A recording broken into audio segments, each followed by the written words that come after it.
You ask Tiger to solve. This deals with linear equations with one unknown. The final result is t equals -12. Let's solve it step by step. Simplify the expression. Expand the parentheses. Simplify the arithmetic. Expand the parentheses. Simplify the arithmetic.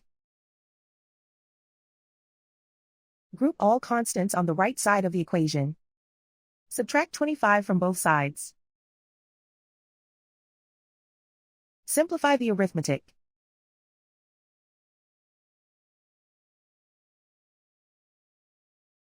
And so the final result is t equals -12.